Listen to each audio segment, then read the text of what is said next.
이번 주는 우리가 그 율법의 그 정당성과 중요성을 살펴보면서 율법 폐기론에 대해서 우리가 배웠는데요.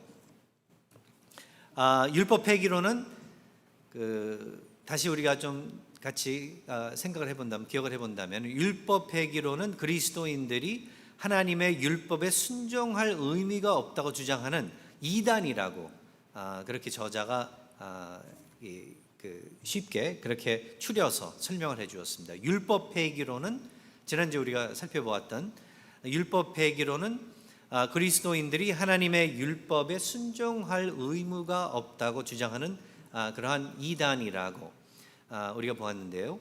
그 이유는 왜 그런가 하면은 하나님께서 우리를 구원하시는데 은혜로 구원하시기 때문에 우리가 율법을 지키는 거로 율법을 철저히 지키고 율법을 철저히 따르는 그러한 방법으로 구원을 얻는 것이 아니라 구약에 와서 신약에 넘어와서 예수 그리스도의 가르침과 그리고 또 사도 바울 같은 그 예수님의 아주 귀한 사도들의 그 라이팅들을 통해서 보면은 서신들을 보면은 반드시 오로지 그 은혜를 통하여 하나님께서 그 은혜를 베풀어 주셨기에 믿음을 통하여 가지고 이렇게 그 구원을 얻는 것이다라는 것을 갖다가 그렇게 이 성경을 통해서 알아왔으니까 그래서 율법은 더 이상 신약에 넘어와서는 필요 없다라고 생각하는 사람들이 있었다는 거죠. 그래서 되려 율법을 지키려고 하고 율법의 내용을 가지고 살려고 하는 사람들은 이건 하나님의 그 은혜의 이 가르침과는 어긋나는 그러한 모순되는 그러한 삶을 사는 것이다 라고 생각하는 사람들이 있었다는 거죠.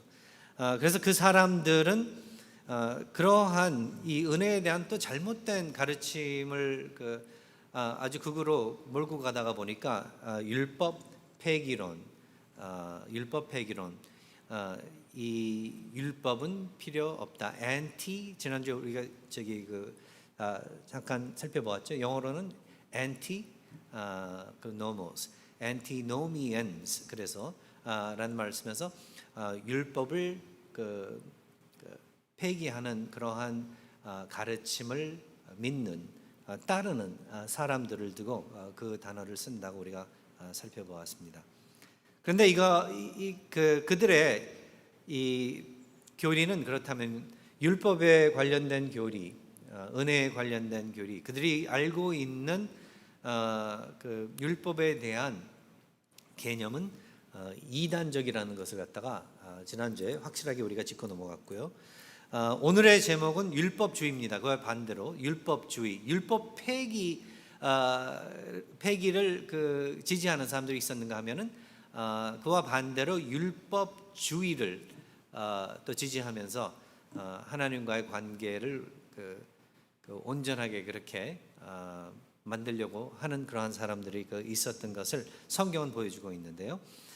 그래서 오늘의 제목 율법주의, legalism, 영어로는 legalism이라는 말을 쓰고 있습니다. 율법주의는 율법 폐기론과 반대되는 또 하나의 이단이라고 저자가 이야기를 하고 있습니다. 율법 폐기론이 이단이라면은 그렇다면 율법주의도 반대로 반대되는 그러한 언뜻 보기에는 반대되는 그러한 그 사상인 것 같은데, 개념인 것 같은데 똑같이 또 하나의 그 이단이라고 저자는 말을 해주고 있어요. 그래서 우리가 좀 심각하게 생각해야 되는 것 같습니다. 율법을 중요시 여기지 않고 무시하면서 내 마음대로 내가 만들어서 법이 있다면은 내가 법을 만들어서 나의 삶에 적용을 하면서 그냥 내가 보기에 내 눈에 보이기에 그냥 좋게 보이는 그러한 것들을 따르면서 산다는 것 그 자체가 기독교의 입장에서 볼 때는 만약 그러한 신앙을 산다고 한다면은 기독교에서는 반드시 이단이라고 우리가 쳐야 된다는 거죠. 만일 그러한 기질과 그러한 우리의 모습이 있다면은 그것은 성경적인 하나님께서 기뻐하시는 그러한 모습이 아니라 이단적인 그러한 모습으로서 하나님을 되려 화나게 더 하시고 하게 하는 것이고, 그뿐만 아니라 정말 하나님께서 그 독생자 예수 그리스도를 우리들의 그러한 모습으로부터 구원하시기 위해 희생하셨는데, 그러하신 우리 하나님의 그 자비하심과 은혜와 하나님의 사랑을 우리는 감사할 줄 모르는 그러한 상태에 들어가게 된다는 것을 갖다가 기억하시기 바랍니다. 그래서 율법 폐기론이 이단이면은 율법주의도 이단이다. 우리 사회는 율법 폐기론을 갖다가 가지고 이 살아가는 사람들이 있는가 하면은 또 동시에 어쩔 때는 율법 폐기론을 가지고 사는 사람으로서 그렇게 우리가 존재할 때가 있는가 하면은, 또 어쩔 때는 율법주의적으로 우리가 막 밀어붙이고 일을 하려고 하고 신앙을 지켜나가려고 하는 그러한 또 실수를 범할 때가 있다는 것을 우리가 기억을 할 때에 그 둘 다 이단의 모습이기 때문에 우리는 심각하게 그러한 우리들의 모습을 점검해야 되고 그리고 회개해야 되고 하나님 안에서 그 건강한 온전한 은혜의 이 교리, 그 가르침을 이해할 수 있는 자리로 우리가 움직여야 된다는 것을 기억하시기 바랍니다. 율법 폐기론이 율법의 그래서 그 중요성을 부정하는 반면, 율법주의는 율법을 은혜보다 우위에 두기 때문이라고 저자가 이야기하고 있습니다. 다시 한번 제가 읽겠습니다. 율법 폐기론이 율법의 그 중요성을 부정한다면은 반대로 율법주의는 율법을 중요시 여기긴 하는데 이게 또 항상 모든 게 그렇습니다. 지나치거나 하나님께서 이 허락하신 그러한 만큼에서 뭐 사람이 열심히 있어서 그럴 때가 있고, 어쩔 때는 정말 더 잘해야 되겠다 하는 그런 그 의미에서 그럴 수도 있는데, 그러다 보면 어쩔 때는 우리가 오버해가지고 하나님께서 허락하시고 어떻게 보면은 원하시는 만큼보다도 더 우리가 나갈 때가 있다는 거죠.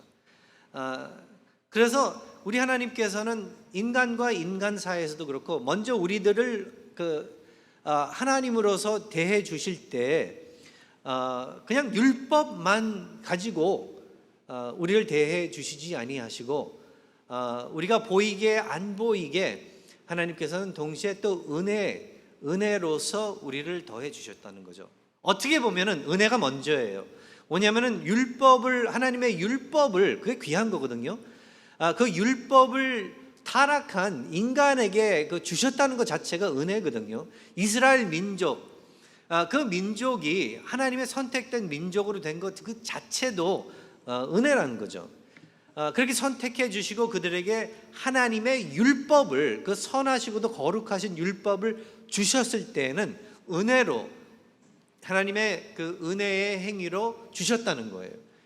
그러하기 때문에 그 율법을 받은 이스라엘 민족들은 그 율법대로 살아갈 때 항상 기억해야 되는 게 그 뒤에 그 배경에는 하나님의 그 은혜가 자리를 잡고 있다는 것을 갖다가 기억했어야만 됐다는 거죠.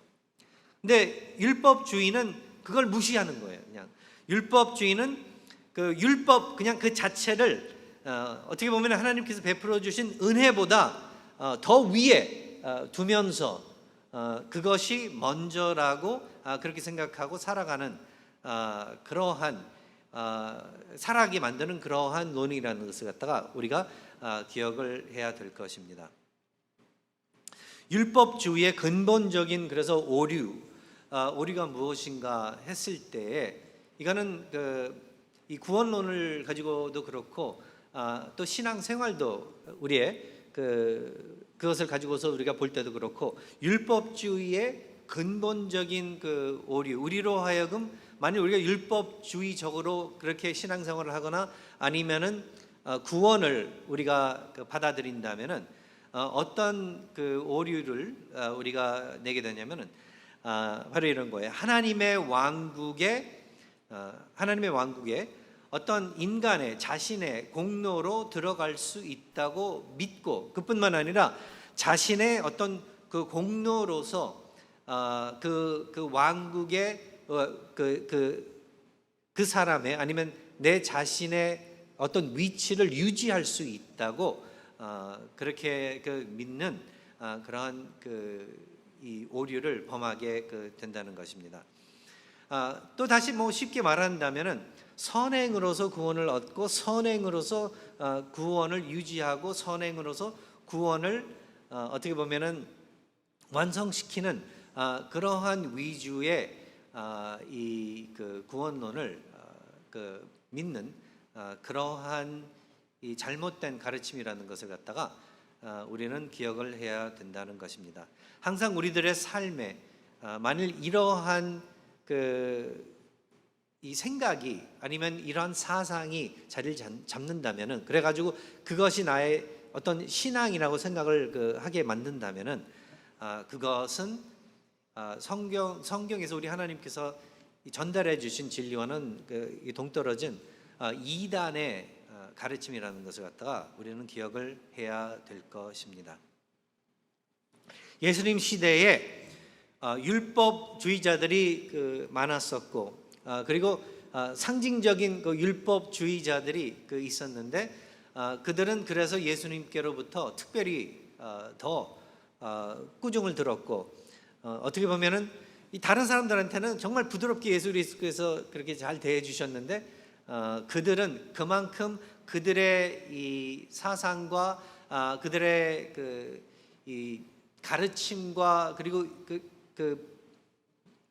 이스라엘 민족들, 일반적인 이스라엘 민족 백성들을 인도하는 그러한 자리에 있었던 그러한 자들이 있었기 때문에, 이 잘못된 가르침을 가지고 인도한 그들은 더욱더 예수 그리스도께로부터 책망을 받게 된 그러한 존재들이 아니었었나, 그렇게 생각이 돼요. 그리고 그뿐만 아니라 자기 자신들을 지옥에, 어떻게 보면 지옥의 길로 몰고 갈 뿐만 아니라 평범한 이스라엘 민족들, 하나님의 백성들을 그 길로 몰고 가는 그런 역할들을 했었기 때문에 또 더 꾸중을 듣지 않았었나, 그렇게 생각이 됩니다.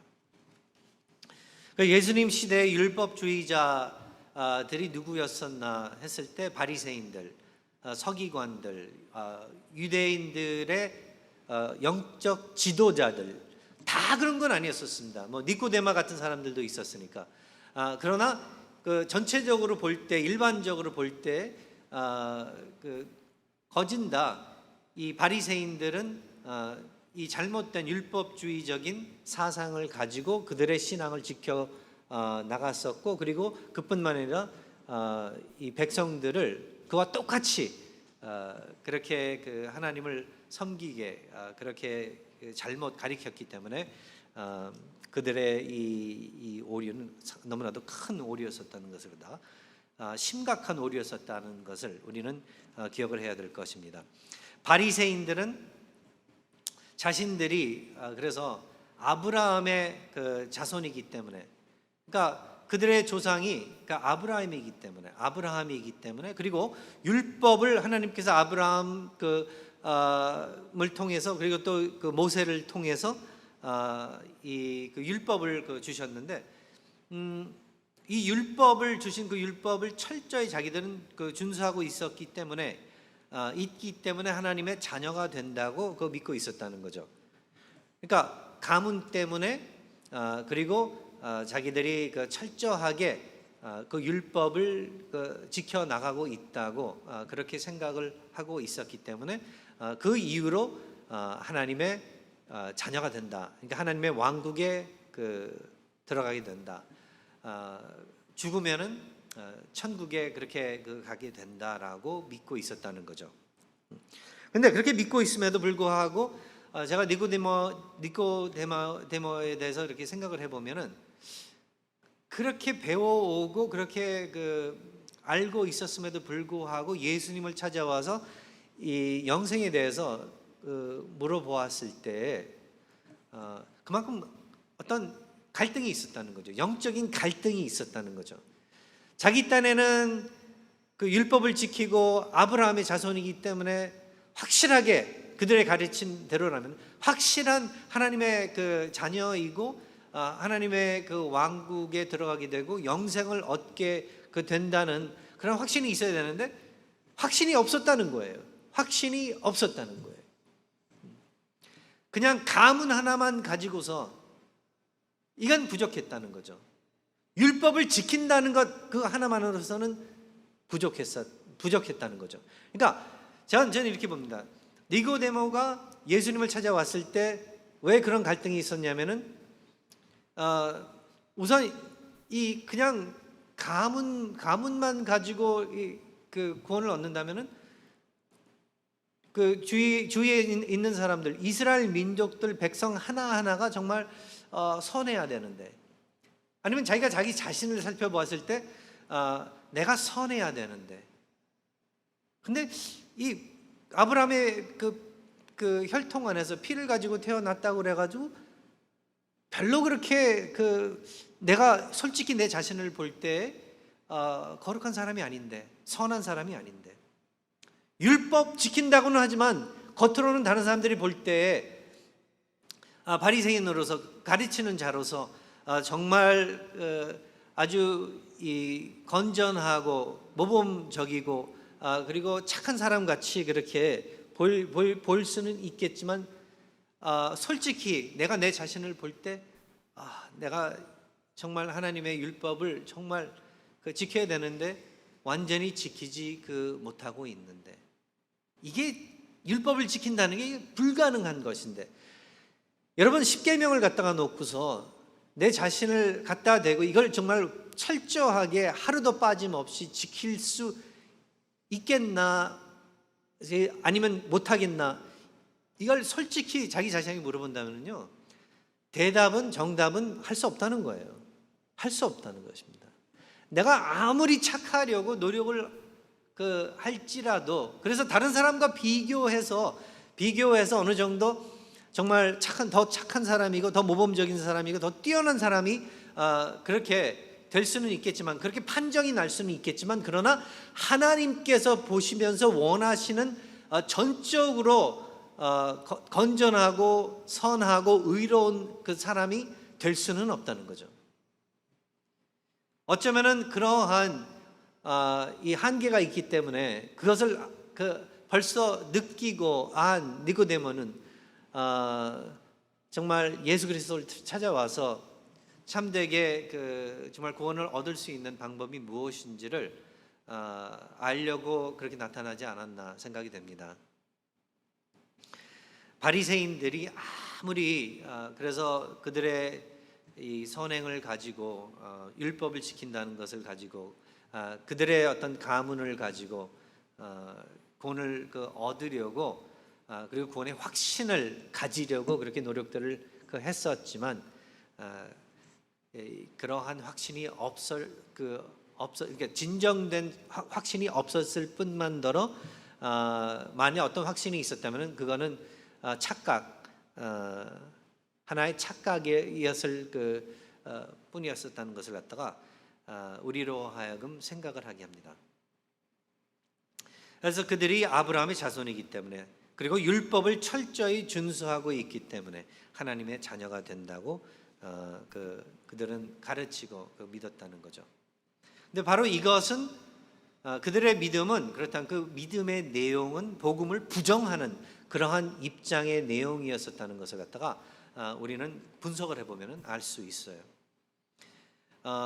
뭐냐면은 만일 그들이 지금 주장하고 있는 그 입장을 잘 살펴보면은 이게 모든 게 자신들의 어떤 노력과 열심과 그리고 능력을 가지고 이루는 그러한 것들이기 때문에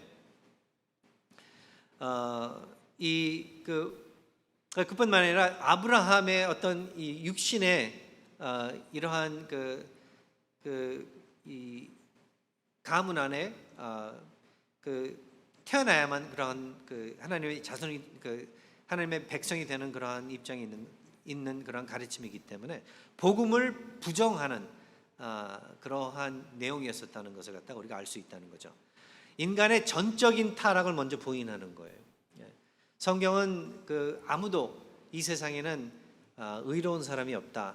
다 타락해서 결국은 죽을 수밖에 없다. 죽어 있다, 영적으로는. 그렇게 가르쳐 주고 있는데 그들은 반대로 그 무엇인가 그 안에는 살아있는 게 있어서 자발적으로 자기들이 좀 노력을 하고 잘 키우면은 자기 자신들을 구원을 받을 수 있는 그러한 그 입장에까지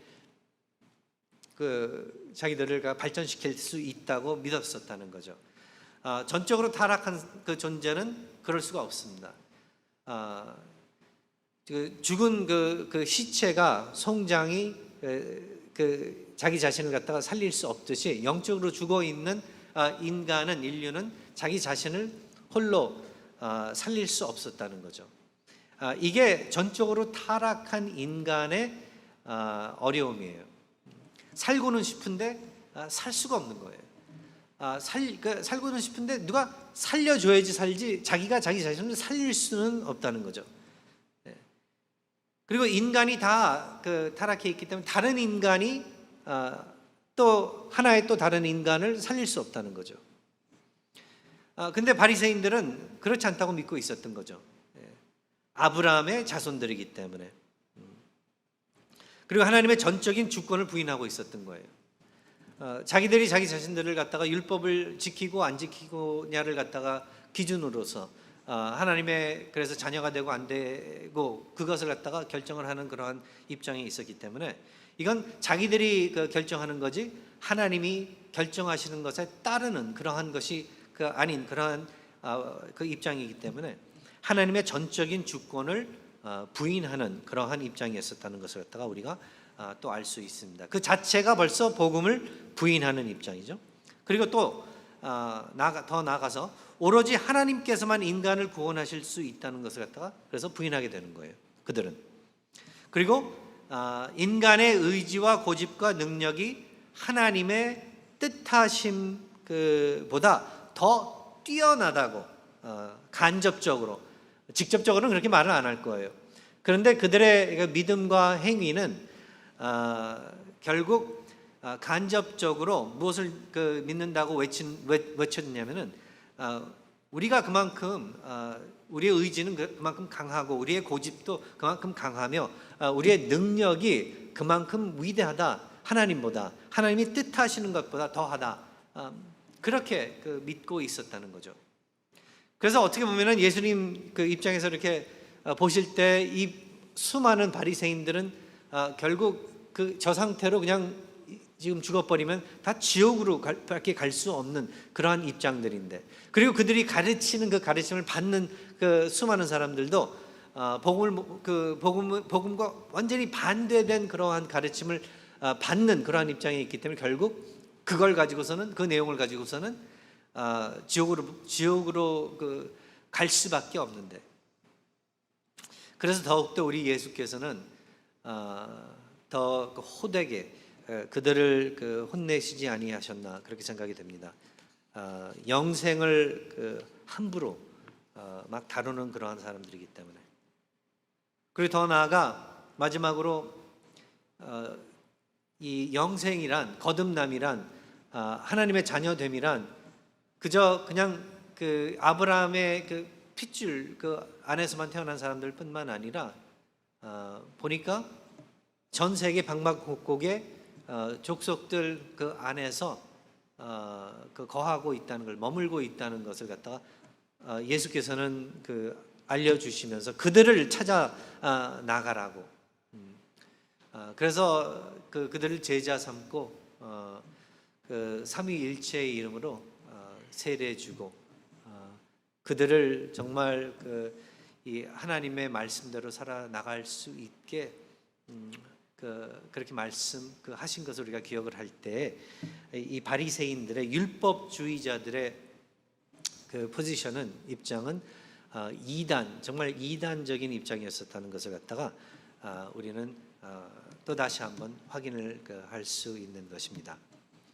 율법주의는 그래서 율법의 그 정신은 그래서 그 사실 정말 거룩하고 좋은 건데 율법의 정신은 배제된 그렇게 배제된 채 율법의 형식에만 매달리는 것이다 라고 저자는 설명을 해주고 있습니다. 부자 청년, 예수 그리스도를 찾아와서 어떻게 하면 영생을 얻을 수 있을까에 대한 또 질문을 했을 때 그는 어떤 생각을 하고 있었냐면 그도 마찬가지로 바리새인들과 마찬가지로 어려서부터 하나님의 계명을 다 지켰다는 거죠. 율법을 지키면서 살아왔었다는 거죠. 그런데 예수 그리스도께서는 그렇게 말하는 그 청년에게 어떤 대답을 해주셨냐면은 그러냐? 그렇다면은 가지고 있는 재물을 다 팔아 그 불쌍한 사람들한테 다 나눠주고 그리고 빈털터리로 날 따르라. 그러한 그 대답을 해주셨는데 그 대답을 받은 그 청년은 그 성경에는 나중에 가서 그가 마음을 바꿨는지 안 바꿨는지는 모르겠습니다. 근데 그 성경에서 그 이야기가 어떻게 끝나냐면은 그 청년이 그 예수 그리스도께서 주신 그 말씀을 기쁘게 받아들이지 못하고 어떻게 보면 고민을 하면서 다시 왔던 그 집으로 돌아갔다는 것을 갖다가 기록을 하고 있는데요. 무엇을 예수 그리스도께서는 지적을 해주셨냐면 그 청년이 계명을 다 지키고 율법을 다 지켰지만 그러니까 형식상 다 그런 것을 갖다가 확실하게 잘 했지만 그러나 그 마음 깊은 데에는 그러니까 율법의 정신 사실 가지고 있어야 되는 제대로 된 율법의 정신을 가지고 있어야 되는데 가지고 있지 아니한 그 청년의 마음 중간에는 어떤 큰 죄가 그 자리 잡고 있었냐면 그 재물의 우상을 섬기는 그러한 죄가 자리를 잡고 있었다는 것을 갖다가 지적해 주시면서 그 청년의 마음은 사실 하나님께 가 있지 아니하였었고 재물에 가 있었다는 것을 갖다가 예수께서는 드러내 주셨다는 거죠. 그리고 우리에게 전달을 해주고 있는 거예요. 우리도 마찬가지예요. 우리도 마찬가지라는 거죠. 겉으로 볼 때 다른 사람들한테 이야기할 때 그 교회에서 특별히 어떤 공동체 모임이나 뭐 이런 데에서는 우리는 계명을 다 지킨다, 하라는 대로 다 한다, 뭐 새벽기도 열심히 한다, 성경 열심히 읽는다, 예배 한 번도 빠진 적 없다, 뭐 우리가 주장하는 것들이 많을 거라는 거죠. 그런 사람들 많습니다. 교회 나가다가 보면은 제가 예전에도 한번 얘기한 적이 있는데 어떤 목사님께서 한번 제 친구 목사님인데 새벽기도를 갔다가 늦잠을 자가지고 알람 소리를 듣지 못해가지고 나가질 못하셨어요. 그래서 그냥 부목사님이 대신 그날 새벽기도는 인도하셨는데 그 다음 날 가셨더니 어떤 나이 드신 권사님이 그 목사님께 찾아와가지고 저기 있는 저 자리를 갖다 손가락질 하시면서 저 자리가 내 자리인데 새벽기도 자리인데 지난 뭐 한 30년 동안 단 한 번도 하루도 빠짐없이 저 자리에 내가 나와서 새벽기도를 했다는 거죠. 그런데 목사가 된 당신은 어떻게 그걸 제대로 한번 지키지 못하고 빠질 수가 있냐 그런 말을 했다면서 깜짝 놀랐다고 그러시더라고요. 지금 시대에.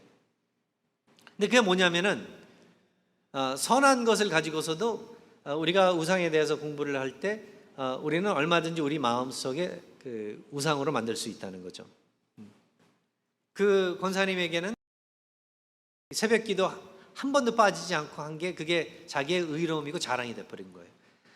얼마나 좋은 건데 얼마나 귀한 것이고 그렇게 하신다는 것 자체가 얼마나 정말 하나님께서 보시기에는 기쁜 그러한 모습이 될 수 있는데 그러지 못하게 된 거예요. 그러지 못하게 된 이유가 왜 그런가 하면은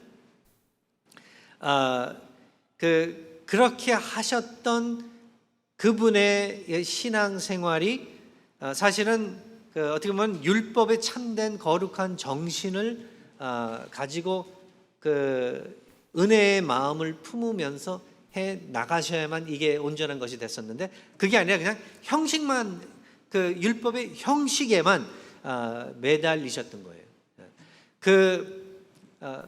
그러니까 이게 하나의 예로 우리들이 생각을 하면서 기억을 해야 된다는 거죠. 이게 다른 게 될 수도 있다는 거예요. 그게 무엇이건 그게 뭐 찬양이 될 수도 있고 성경 지식이 될 수도 있고 뭐 성경 공부반도 될 수 있고 예배 참여 수도 될 수도 있고 엄청 많아요. 교회 안에서는. 교회 안에서는 뭐 세상적인 그러한 자랑거리 가지고서 사람들이 싸우지 않습니다. 영적인 그러한 내용의 자랑거리들을 가지고서 서로 흉보고 싸울 때가 많습니다. 근데 그게 율법주의적인 그러한 모습이라는 것을 갖다 우리는 그 생각을 기억을 해야 될 것입니다. 율법주의는 바리새인들에게서 그래서 끝나지 않고 각 세대마다 교회를 오염시켜 왔다라고 저자는 이야기하고 있습니다. 저도 교회 생활을 오래 하다가 보니까 제가 그 목사로서 이제 오래 생활을 해 나가다 보니까 뒤돌아보면은 성경에서 읽는 바리새인들이 지금 시대에도 교회에 각 교회마다 다 있다는 것을 갖다가 알게 돼요. 근데 그게 그들이 그렇다고 해서 전적인 바리새인들은 아니에요. 바리새인 같을 때가 있는 거예요, 그게. 네. 그런가 하면은, 그러니까 율법 폐기론자들 같이 그렇게 할 때도 있는가 하면은 바리새인들 같이 율법주의적으로 그렇게 신앙생활을 할 때도 있다는 거죠. 이게 왔다 갔다 할 때들이 있습니다.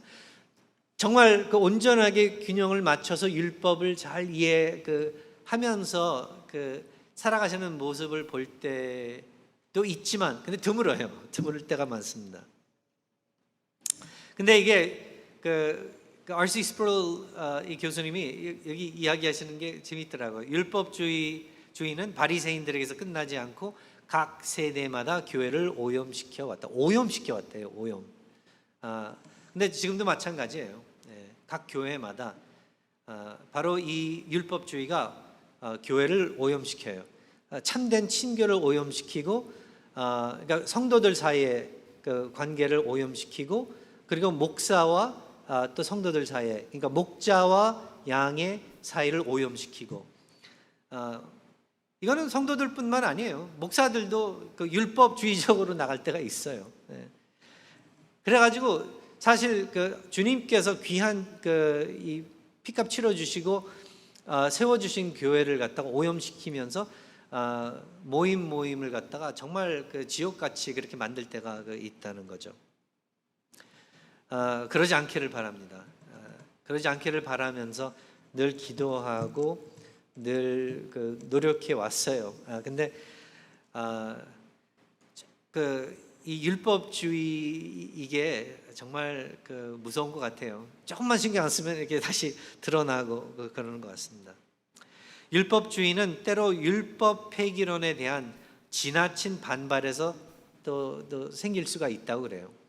그게 뭐냐면은 막 그냥 마치 법이 없는 것 같이 그냥 lawless라는 말을 쓰죠, 영어로는.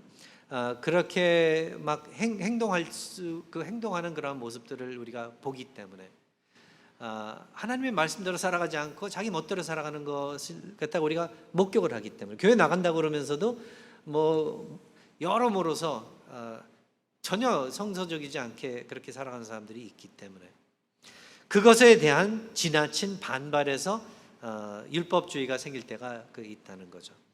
우리 좀 생각해 보면서, 기억해 보면서 우리가 마음에 둬야 되지 않나, 그렇게 생각이 됩니다. 그러면서 율법주의는 하나님보다 더 엄격하게 규율을 만드는 경향이 있다라고 저자는 말해주고 있습니다.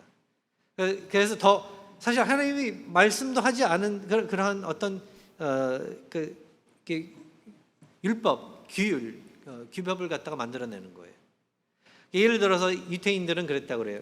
그러니까 안식일을 지키는 율법을 가지고 그걸 갖다 구체적으로 그냥 막 이렇게 만들어서 사람들에게 가르쳤는데, 예를 들어서 안식일에 안식을 하는 날이기 때문에 그러니까 몇 발자국을 걸어야 되는 데까지 그것까지 계산을 해가지고 가르쳤다고 그래요. 그래서 그 발자 이상 넘어가면 죄를 짓는 거예요. 이런 식으로 했다는 거죠. 근데 요즘 뭐 교회에서도 교회 생활을 하다 보면은 각 교회들 제가 얘기들 들어보면은 그 교회의 어떤 이 규율들이, 그러니까 성경에서 가르쳐주고 있는 어떤 율법과는 그 어떻게 보면 비교적으로 더한 그 지나친 더 엄격한 그러한 것들을 만들어 가지고 교인들에게 그렇게 하도록 만든다는 거죠. 아마 생각해 보시면 그런 것들이 많다고 여러분들께서 지적해 내실 수 있을 거예요, 아마. 예. 근데 그런 우리가 규율을 만들 때 조심을 해야 되는 것 같습니다. 그 자체가 잘못하면은 꼭 하나님의 율법을 어겨서 죄를 지어서 그 범해서 어떤 이 회개를 해야 되는 그런 입장에 가야 되는 것 같이 우리가 만들 수 있기 때문에 그렇다는 거죠. 이렇게 되면은 율법주의는 하나님의 백성을 통치하는 폭군이 된다 그래요. 아주 심한 말을 쓰고 있습니다. 폭군이 된다. 이 정도로 이게 오염이라는 거죠. 위험하다는 거죠. 그러면서 율법주의는 사소한 것을 중요한 것으로 만들고 중요한 것은 대수롭지 않게 그렇게 생각하게 만든다는 거죠. 마태복음 23장 23절 24절에 그래서 화 있을진저 외식하는 서기관들과 바리새인들이여 너희가 박하와 회향과 근처의 11조는 들이되 율법에 더 중요한 바 정의와 긍휼과 믿음은 버렸도다. 그러나 이것도 행하고 저것도 버리지 말아야 할지니라. 맹인된 인도자여 하루살이는 걸러내고 낙타는 삼키는도다. 하나님의 율법은 크고 작고 상관없이 다 중요시 여겨져야만 되고 그 뒤에는 하나님의 은혜와 결국은 거룩하심, 예수 그리스도의 의로우심이 늘 자리를 잡고 있다는 것을 기억하면서 우리로 하여금 모든 면에서 그 하나님의 가르치심과 인도하심을 따르게 하는 우리 하나님의 그 복음적인 은혜가 있다는 것을 기억해야만 될 것입니다. 저자가 우리가 소유하는 덕을 경건함으로 최고 위치로 높이려 하고 우리의 악은 중요하지 않은 것으로 여긴다라고 그렇게 이야기를 해주고 있습니다. 여러분 겉모습만 거룩해서는 안 된다는 거죠. 밖에서 보이기에만 깨끗하게 보여서는 안 된다는 거죠. 당연히 겉에 거룩하고 의롭고 깨끗해야 되겠지만 동시에 이 속도 깨끗해야 되는데 그 깨끗함은 인간의 노력으로서 이루어지는 것이 아니라 믿음으로서 예수 그리스도의 그 깨끗함, 예수 그리스도의 의로우심이 자리를 잡을 때 하나님 보시기에 깨끗한 그러한 위치에 놓이게 된다는 것을 기억하시기 바랍니다. 마지막으로 그래서 이렇게 결론을 내려주고 있습니다. 율법주의와 율법 폐기론에 대한 유일한 해결책은 하나님의 말씀을 진지하게 공부하는 것이다. 그렇게 할 때 우리는 하나님이 기뻐하시는 것이 무엇이고 기뻐하지 않으시는 것이 무엇인지에 대한 지침을 정확하게 얻을 수 있다라고 그 결론을 내려주고 있습니다. 사랑하는 우리 뉴라이프선교교회 성도님들, 모든 분들, 그리고 여기에는 사실 저도 포함되어 있습니다. 정말 하나님의 그 복음의 내용이 무엇인지를 성경을 통해서 우리가 제대로 이해하고, 그리고 기도와 그리고 정말 그 마음에 하나님을 향한 그 사랑, 사모하는 그러한 심정을 가지고 그 진리를 받아들이고 인용할 때 하나님 보시기에 정말 그 온전하고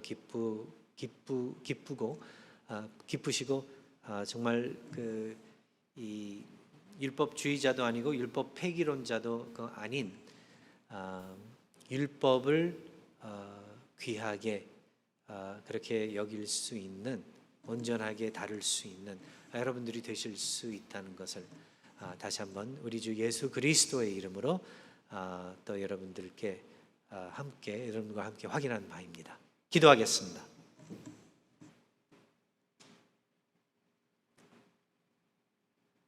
하나님 아버지, 저희들의 생각과 마음을 늘 지켜주시옵소서.